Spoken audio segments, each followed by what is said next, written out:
Good afternoon students. आज हम पढ़ेंगे लाइफ साइकिल्स इन प्लांट। ठीक है, आगे एल्गी और किंगडम प्लांटी, किंगडम एनिमल्स पढ़ने से पहले ये आपको जानना बहुत ज़रूरी है कि जो हम साइकिल पढ़ते हैं, लाइफ साइकिल यानी जीवन चक्र, लाइफ साइकिल इन प्लांट, ठीक है, यानी पौधों में जीवन चक्र किस प्रकार से चलता है। ठीक है, इसी को हम अल्टरनेशन ऑफ जनरेशन भी कह देते हैं, पीढ़ी एकांतरण। पीढ़ी एकांतरण,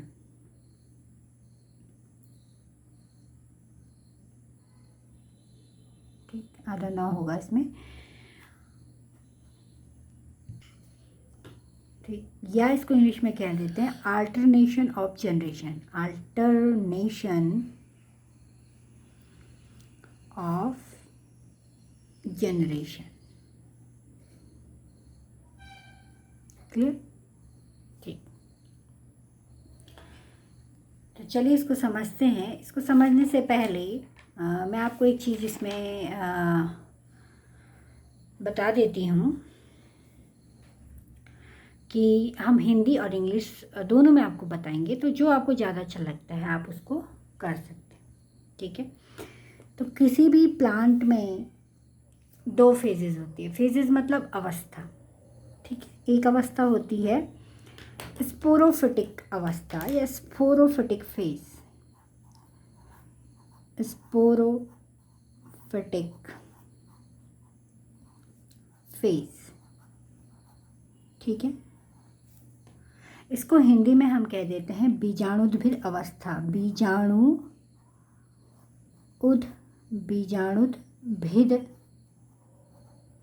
अवस्था, क्लियर हो गया? अब ये जो स्पोरोफिटिक फेज या बीजाणुद्भिद अवस्था है, ये क्या है? ठीक है, अब हम सेल के बारे में जानते हैं। कोशिका के अंदर केंद्रक होता है और केंद्रक के अंदर गुणसूत्र होते हैं, ठीक है, क्रोमोसोम्स होते हैं। तो अगर क्रोमोसोम्स के अंदर दो सेट हैं गुणसूत्र के, कितने सेट हैं? दो सेट, क्लियर है?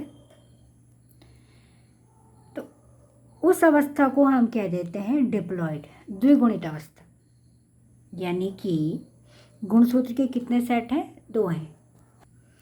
उदाहरण के लिए मेरे पास ये दो ब्लैक कलर की स्केच पेन है, ठीक है, ये भी ब्लैक है और ये भी ब्लैक है, क्लियर हो गया?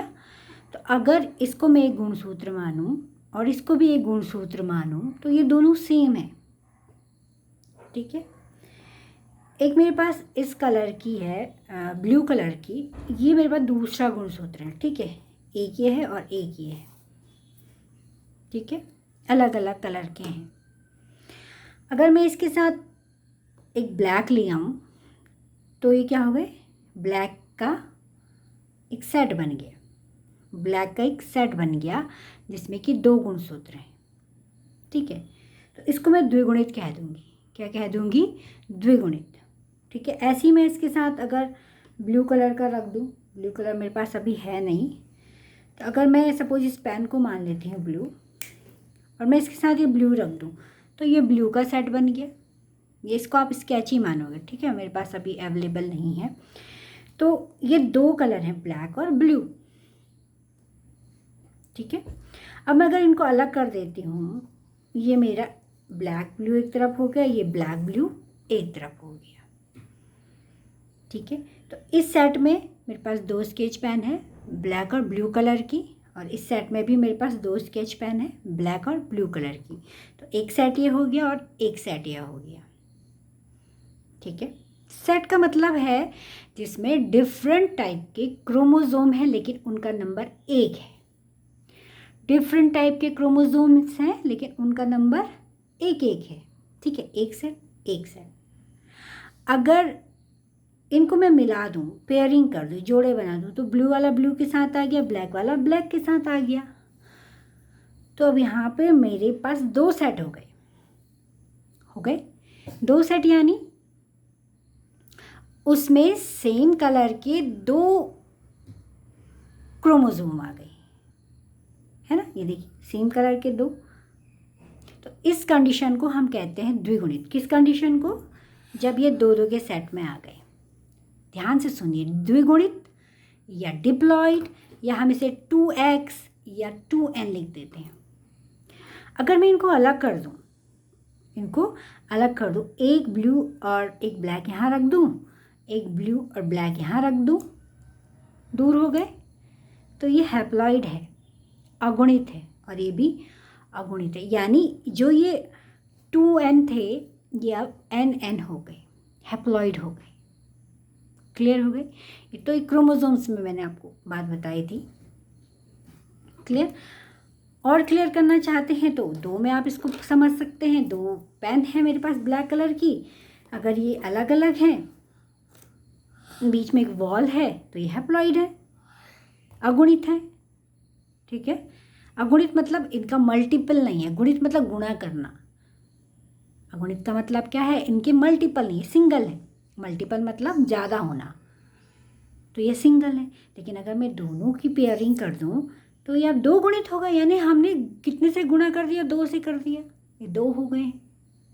तो द्विगुणित का मतलब होता है 2 सेट और अगुणित का मतलब होता है 1 सेट।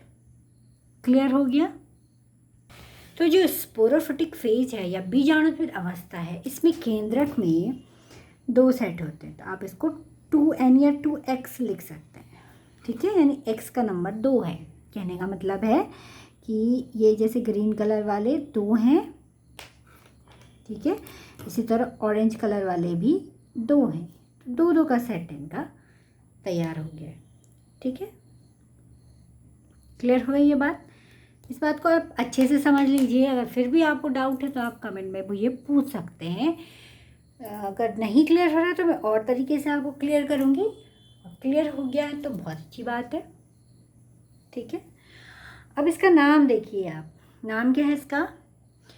बीजाणुद्भिद, यानी उद्भिद मतलब उत्पन्न करना। क्या उत्पन्न करेगा? बीजाणु। ठीक है? ये क्या बनाएगा? बीजाणु बनाएगा। क्या बनाया इसने? स्पोर बनाए। ठीक है? SPORE, स्पोर्स बनाएगा। स्पोर को हिंदी में हम कह देते हैं बीजाणु। क्लियर हो गया? ये जो बीजाणु होते हैं, इनके अंदर गुणसूत्र की संख्या आधी होती है, हैप्लॉइड होती है, अगुणित होती है। ठीक है? आधा क्यों बोला? इसका आधा, इसलिए बोला आधा। ठीक है? वरना आप बोलोगे इसमें 1 सेट होता है, केवल 1 सेट मतलब एक ग्रीन है और एक ब्लू है। यहाँ 2 ग्रीन थे, 2 ब्लू। अब ये एक ही सेट आ गया ना इसमें। यहाँ पर अगर हम इसका सेट बनाएं, तो अगर मैं इसका सेट बनाऊँ सपोज, तो मैं ऐसे बनाऊँगी, ग्रीन ग्रीन और ग्रीन के साथ पेयरिंग कर रहा है ऑरेंज ऑरेंज, ये 2 सेट हो गए। ठीक है? अगर एक सेट बनाना है तो एक ब्लू और एक ग्रीन, एक सेट। ये द्विगुणित है, यानी कि सेट का नंबर कितना है? 2। ये अगुणित है, सेट का नंबर 1 है। ठीक है? सेट मतलब एक जैसे पूरा जैसे स्केच पेन का आप बॉक्स लेते हो, उसमें 12 क्रोमोसोम्स होते हैं, वो सेट है। अब प्रश्न ये उठता है कि ये जो डिप्लॉइड सेट था, डिप्लॉइड मतलब डिप्लॉइड हैप्लॉइड, ठीक है, ये जो द्विगुणित था ये अगुणित कैसे बना? तो आपको अभी यहाँ पे केवल याद रखना है, एक विशेष प्रोसेस होती है, एक ऐसा डिवीज़न होता है जो 2 सेट को 1 सेट में बदल देता है। या आप अभी इसी क्लास में पढ़ोगे जब हम आगे पढ़ेंगे, और उस विभाजन को हम कहते हैं अर्धसूत्री विभाजन। अर्ध मतलब आधा, सूत्री मतलब सेट के अंदर किस चीज़ का सेट है? साड़ी का सेट है। आपके पास डिफरेंट कलर की साड़ियाँ हैं, ठीक है, एक एक कलर की जो है सेट बना लिया आपने। तो यहाँ पे सेट किसका है? सूत्र। सूत्र बोला जाता है गुणसूत्र को, धागों को। तो गुणसूत्र हमारे धागे नुमा होते हैं। तो अर्धसूत्री विभाजन यानी वो सूत्र आधे आधे बढ़ जाते हैं। ठीक है? क्लियर हो गया? इसको इंग्लिश में हम कह देते हैं मियोसिस। क्योंकि मैं कई बार बार इंग्लिश के वर्ड यूज़ करूँगी, तो आपको आना चाहिए। कहीं कहीं को रिडक्शनल डिवीज़न भी बोलते हैं। ठीक बेटा, अब ये 2x जो था हम इसको x लिखेंगे। क्लियर हो गया? अब ये जो x होता है, स्पोर होता है, ये ग्रो करता है।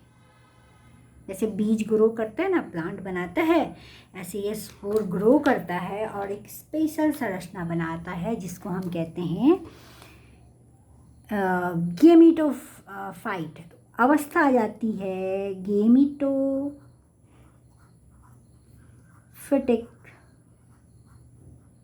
फेज। ठीक, हिंदी में हम इसको कह देते हैं युग्मकोद्भिद अवस्था। युग्मकोद्भिद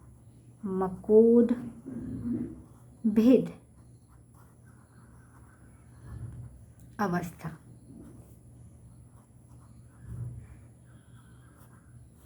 क्लियर हो गया? क्योंकि ये हैप्लॉइड था, बीजाणु था, बीजाणु गोल संरचना रही होगी आपकी, इसने कुछ अलग डिफरेंट टाइप की संरचना बनाई है। ये युग्मकोद्भिद है, इसमें भी जो सेट होगा गुणसूत्र का वो आधा होगा, क्योंकि इससे डेवलप हुआ है, तो इसमें गुणसूत्र की संख्या अभी हैप्लॉइड ही होगी, यानी ये वाली होगी। अब इसका नाम क्या है? युग्मकोद्भिद। युग्मकोद्भिद मतलब ये युग्मक बनाएगा, गेमीट्स बनाएगा। क्लियर? अब गेमीट्स क्या होते हैं? युग्मक क्या होते हैं? युग्मक होते हैं, जैसे आपने पढ़ा होगा, शुक्राणु पढ़े हैं ह्यूमन के केस में, वो गेमीट है। ठीक है, ऐसी संरचना जो लैंगिक जनन में भाग लेती है गेमीट कहलाती है। ठीक है, जैसे स्पोर होते हैं ऐसे ही गेमीट होता है। इसमें गुणसूत्र की संख्या हैप्लॉइड ही होगी, अगुणित ही होगी। हैप्लॉइड मतलब अगुणित, ये अगुणित है, कोई गुणा नहीं है, कोई सेट नहीं, एक सिंगल सेट है, एक सिंगल सेट है इसलिए अगुणित। मतलब नहीं है, गुना उसके कई गुना नहीं है, या हैप्लॉइड आप कह लीजिए। क्लियर है?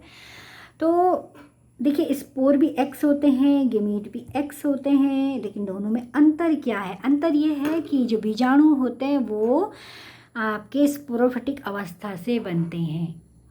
क्लियर है? गेमीट आपके गेमिटोफिटिक अवस्था से बनते हैं। लिखा ना युग्मकोद्भिद, यानी युग्मक को बनाने वाली अवस्था। तो बीजाणु बनते हैं बीजाणुभित अवस्था से, और गेमीट बनते हैं गेमिटोफिटिक अवस्था से। दोनों में यही अंतर होता है। होने को तो दोनों एक्स एक्स है, हैप्लॉइड है, पर ये अंतर आपको याद रखना है। अब गेमीट हमारे पास दो टाइप के बनते हैं, नर और मादा गेमीट। ठीक है, तो जैसे मैंने आपको सिंबल बताया था, ये मेल गेमीट का सिंबल है और ये फीमेल गेमीट का सिंबल है। दो प्रकार के गेमीट बनेंगे। ठीक है, इसमें भी एक्स है, इसमें भी एक्स क्रोमोसोम्स है, ये आपस में मिल जाते हैं। ठीक, क्या बनाते हैं? जाइगोट। जाइगोट, जाइगोट को हिंदी में हम क्या कह देते हैं? युग्मनज। क्या कह देते हैं? युग्मनज। गैमीट को हिंदी में हम कह देते हैं युग्मक। कंफ्यूज नहीं होना है, इनको बिल्कुल याद करना है। युग्मक क्या है, युग्मनज क्या है, साउंडिंग सेम आ रही है, थोड़ा सा ही अंतर है, लेकिन बहुत बड़ा अंतर है। क्या अंतर है? ये एक्स और एक्स जब मिल जाते हैं तो जाइगोट जो आपका बनता है ये कैसा होगा? 2x। चेंज हो गई कंडीशन। कंडीशन क्या हो गई? चेंज हो गई, ये 2x है। ठीक है, और ये जाइगोट फिर डेवलप करता है, जैसे बीज से पौधा बनता है, ऐसे ही जाइगोट से आपका क्या बनता है? स्पोरोफिटिक अवस्था दोबारा बन जाती है। ठीक है, अब यहाँ पे कौन सी क्रिया होती है जिसमें गेमीट, ये जो दो गेमीट बनते हैं ये परस्पर आपस में जुड़ जाते हैं? बताइए। निषेचन, जिसको हम क्या कहते हैं? निषेचन की यहाँ पे घटना होती है। तो ये आपको याद रखना है, यहाँ पे अर्धसूत्री विभाजन हुआ, यहाँ पे निषेचन हुआ। ठीक, 2x से स्टार्ट हुआ था एक्स बना, एक्स अवस्था में रहा और दोबारा 2x बन गया। तो ये है पीढ़ी एकांतरण, जीवन चक्र। क्लियर? एक चीज़ जो आपको याद रखनी है, हैप्लॉइड अवस्था हमेशा गेमिटोफिटिक होगी। जहाँ पे भी हैप्लॉइड अवस्था होगी गेमिटोफिटिक, जहाँ पे भी डिप्लॉइड अवस्था होगी वो स्पोरोफिटिक। ठीक है? और एक बात और याद रखनी है, स्पोर हमेशा अगुणित होते हैं, स्पोरोफिटिक अवस्था द्विगुणित होती है। पौधों में ये जो लाइफ साइकिल होती है इसको 3 भागों में बांटा गया है। ठीक है? किसके आधार पर? स्पोरोफिटिक अवस्था ज़्यादा है या गेमेटोफिटिक अवस्था ज़्यादा है या दोनों बराबर है। ठीक है? तो ये 3 अवस्थाएं कौन सी होती हैं? पहले होती है अगुणित जीवन चक्र। अगुणित जीवन चक्र। तो आपकी हेडिंग क्या होगी? पीढ़ी एकांतरण के प्रकार। पहला अगुणित जीवन चक्र, दूसरा है द्विगुणित जीवन चक्र। ठीक है? और तीसरा है अगुणित द्विगुणित जीवन चक्र। अगुणित द्विगुणित जीवन चक्र। ठीक, सबसे पहले हम अगुणित जीवन चक्र को डिस्कस करेंगे। इसको हम हैप्लॉन्टिक लाइफ साइकिल भी कह देते हैं। तो ये मैंने बना के रखा है। देखिए इसमें ये ऑरेंज कलर से मैंने लिखा है स्पोरोफिटिक अवस्था। ठीक है? स्पोरोफिटिक लिखा है, इसके नीचे मैंने क्या लिखा है? जाइगोट। क्लियर? यानी इसमें जो स्पोरोफिटिक अवस्था होती है वो कितनी है? वो आपकी जो है जाइगोट क्या है? द्विगुणित संरचना है। ठीक है? तो इसमें जो द्विगुणित अवस्था है वो बहुत कम समय के लिए है। देखिए केवल जाइगोट तक सीमित है, यानी प्लांट भी नहीं बन रहा उसका। ठीक है? वो जाइगोट तक ही सीमित रहेगा। जाइगोट एक छोटी सी संरचना होती है, बस इतनी संरचना है, यही तक, इतने ही समय के लिए जब तक ये छोटा है। इसमें क्या होगा? अगुणित अवस्था रहेगी। फिर इसमें क्या होगा? अर्धसूत्री विभाजन होगा, मियोसिस होगा, जैसे मैंने आपको बताया है, और स्पोर बन गए। स्पोर हमेशा क्या होते हैं? हैप्लॉइड होते हैं। ये स्पोर जब डेवलप होंगे तो प्लांट बॉडी बनाएंगे, यानी पौधे का शरीर बनाएंगे। तो जो पौधे का शरीर होता है, मुख्य शरीर, वो हमेशा हैप्लॉइड होता है। क्या होता है? हैप्लॉइड होता है। और फिर ये हैप्लॉइड फिर गैमीट बनाएंगे, नॉर्मली गैमीट बन जाएंगे इसमें, और ये गैमीट आपस में फिर फर्टिलाइजेशन द्वारा, निषेचन द्वारा क्या बनाएंगे? जाइगोट बनाएंगे। ठीक है? तो इसमें हैप्लॉन्टिक यानी अगुणित वाला जो टाइम है वो ज़्यादा है। द्विगुणित इसमें बहुत कम समय के लिए आता है किंतु बहुत कम समय के लिए आता है। ठीक है? तो ये अवस्था पाई जाती है आपके शैवाल में, जैसे वॉलवॉक्स, स्पायरोगायरा और क्लेमाइडोमोनास में। क्लियर हो गया? ठीक है? तो इनमें मुख्य पौधा कैसा होता है? अगुणित होता है, यानी इनमें गुणसूत्र के एक सेट है। तो अगर कोई आपसे पूछे क्या इनमें 2 सेट बनते हैं, तो हाँ, जब इनके गैमीट आपस में फ्यूजन करते हैं तो जो जाइगोट बनता है वो इनका क्या होता है? द्विगुणित अवस्था होती है, और वो बहुत कम समय के लिए होती है। क्लियर? नेक्स्ट है द्विगुणित लाइफ साइकिल या डिप्लॉन्टिक लाइफ साइकिल। इसमें आप देख रहे हो, अच्छा मैंने यहाँ लिखा है कि जाइगोट के रूप में ही ये द्विगुणित रहेंगे, और मेन प्लांट बॉडी इनकी कैसी होगी? हैप्लॉइड होगी। क्लियर है? डिप्लॉन्टिक लाइफ साइकिल में क्या होता है कि इनकी जो मेन बॉडी है, प्लांट की जो मेन बॉडी है, मुख्य भाग, जो प्लांट आपको दिख रहा है, ठीक है, वो स्पोरोफिटिक होगा, यानी वो 2x होगा, द्विगुणित होगा। ठीक? इसमें फिर अर्धसूत्री विभाजन होता है, मियोसिस होता है। मियोसिस होने के बाद इसमें स्पोर बनते हैं जो x होते हैं। ठीक है? ये फिर गैमेटोफिटिक बनाते हैं, x। अब इसका गैमेटोफिटिक बहुत छोटा होता है, बहुत छोटी संरचना होती है, और ये पूरी तरीके से स्पोरोफिटिक पर डिपेंड होता है, निर्भर होता है। ठीक है? फिर इस गैमेटोफिटिक से गैमीट बनते हैं। गैमीट आपस में फ्यूज़ करके, निषेचन करके क्या बनाते हैं? जाइगोट बनाते हैं। जाइगोट द्विगुणित संरचना है, और ये द्विगुणित संरचना फिर स्पोरोफिटिक यानी मेन प्लांट बॉडी बनाती है। तो इसमें वैसे इस डायग्राम में तो आपको लगभग बराबर ही दिख रहा है, पर अगर इनके ड्यूरेशन से देखा जाए तो ये अवस्था जो गेमेटोफिटिक अवस्था ये बहुत कम समय के लिए होती है। मेन इसका जो है ज़्यादा समय के लिए इसमें डिप्लॉन्टिक अवस्था होती है। कहने का मतलब है जो अवस्था जितने, जैसे अगर कोई 24 घंटे जिंदा रहता है, अगर 24 घंटे में से वो 14 घंटे हैप्लॉइड लाइफ साइकिल जीता है और 10 घंटे वो डिप्लॉइड जीता है तो वो हैप्लॉइड प्लांट होगा।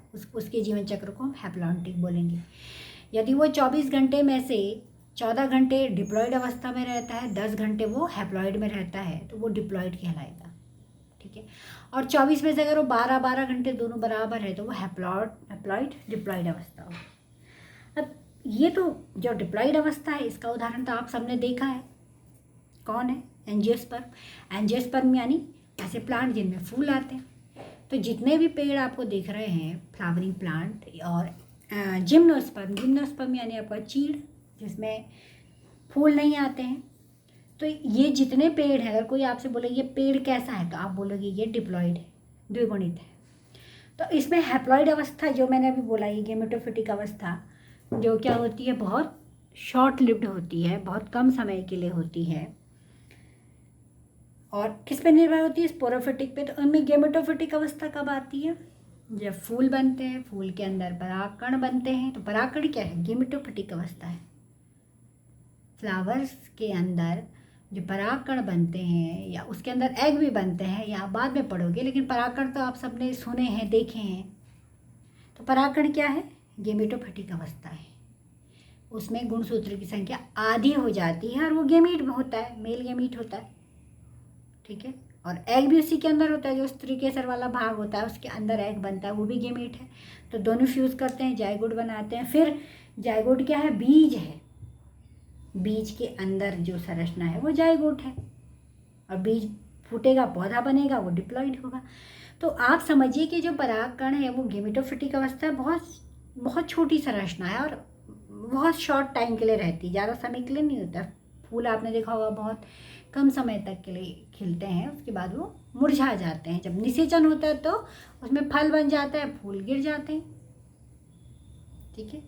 और वो जो गेमेटोफाइट होता है वो कहीं अलग तो नहीं होता ना, इसी मेन पौधे पर जुड़ा होता है, इसी मेन प्लांट पे ही तो जुड़ा होता है, तो इस पर निर्भर होता है। क्लियर हो गई ये बात? तो आपके जितने भी दिखने वाले जो आपको दिख रहे हैं बड़े पेड़ पौधे वो डिप्लॉइड होते हैं, छोटे पौधे हैप्लॉइड होते हैं। एल्गी हो गया, शैवाल हो गया, कवक हो गया, कवक हमने आपको पीछे पढ़ाया था, वो भी हैप्लॉइड संरचना है। वो जब निषेचन करते हैं तब वो डिप्लॉइड बनाते हैं, वो भी थोड़ी देर के लिए। उनमें स्पोरोफिटिक अवस्था बहुत कम समय के लिए रहती है। ठीक है।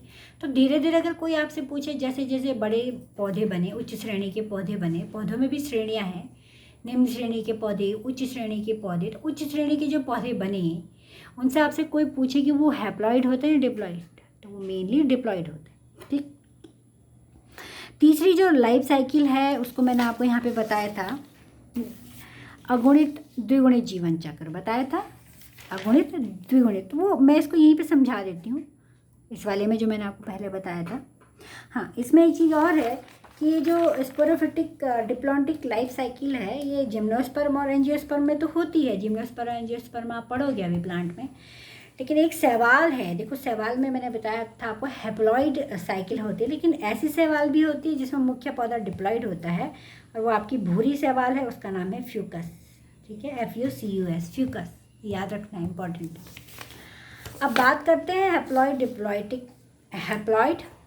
डिप्लॉन्टिक। इस इंग्लिश में इसको क्या देते हैं? Haplodiplontic life cycle. ठीक है, ये इसी प्रकार की होती है, सेम। तो ये लगभग बराबर होती है, या 40-60% होता है, 40% एक ज़्यादा हो गया, और हो सकता है एक लाइफ साइकिल 60% हो। ठीक है। तो इसके मैं आपको उदाहरण बता देती हूँ, ये किस में पाए जाते हैं। आपने 2 वर्ग देखे होंगे, ब्रायोफाइटा और टेरिडोफाइटा। ठीक है। ब्रायोफाइटा हम कह देते हैं जो आपके पौधे होते हैं, जैसे मॉस आपने देखी होगी, दीवारों पर बहुत ज़्यादा मॉस पाई जाती है, उसको हम ब्रायोफाइटा कह देते हैं। तो हैप्लॉन्टिक डिप्लॉन्टिक का मैं आपको एग्जांपल बता रही हूँ। इस वाले का एग्जांपल पहला है आपका ब्रायोफाइटा। ब्रायोफाइटा मैंने क्या बोला, मॉस। आजकल बरसात में आप देख रहे होंगे जगह जगह मॉस लगी होगी, काई नहीं, काई फर्श पे जमती है। मॉस में आपने देखा छोटी छोटी पत्तियाँ होती हैं, दीवार पे लगी होती हैं, बहुत छोटी। ठीक है, मॉस मैं आपको दिखा दूँगी, कल भी दिखा सकती हूँ वीडियो में। तो ये जो ब्रायोफाइटा होता है, इसमें गेमिटोफिटिक अवस्था की अगर मैं बात करूँ, गेमिटोफिटिक यानी हैप्लॉइड, ठीक है, ये इसका मुख्य पौधा गेमिटोफिटिक होता है। मुख्य पौधा कैसा होता है, गेमिटोफिटिक होता है, ये स्वतंत्र होता है। जो आपको दिख रहा है दीवार पे, वो मुख्य पौधा जो है वो गेमिटोफिटिक है, वो स्वतंत्र होता है। ठीक है, इसके स्पोरोफिटिक की बात करें तो इसका स्पोरोफिटिक जो होता है वो कम समय के लिए बनता है, शॉर्ट लिव्ड होता है। जैसे पीछे मैंने बताया था अभी, कम समय के लिए बनता है और डिपेंडेंट होता है, निर्भर होता है। किस पर निर्भर होता है, निर्भर होता है गेमिटोफिट पे, गेमिटोफाइट पे। ठीक है, गेमिटोफाइट पे। तो ये दोनों अवस्थाएं पाई जाती हैं और एक दूसरे का मतलब में 40-60% का टाइम ड्यूरेशन होता है। दूसरा इसी का अगुणित द्विगुणित का है टेरिडोफाइटा। टेरिडोफाइटा हम कह देते हैं जो आप लिंगुड़े वगैरह खाते हो, ठीक है, या आपने फर्न जिसको हम कहते हैं, जिसका आप हाथ पे छाप बनाते हो, वो टेरिडोफाइटा है। देखा है ना, समझ गए होंगे आप।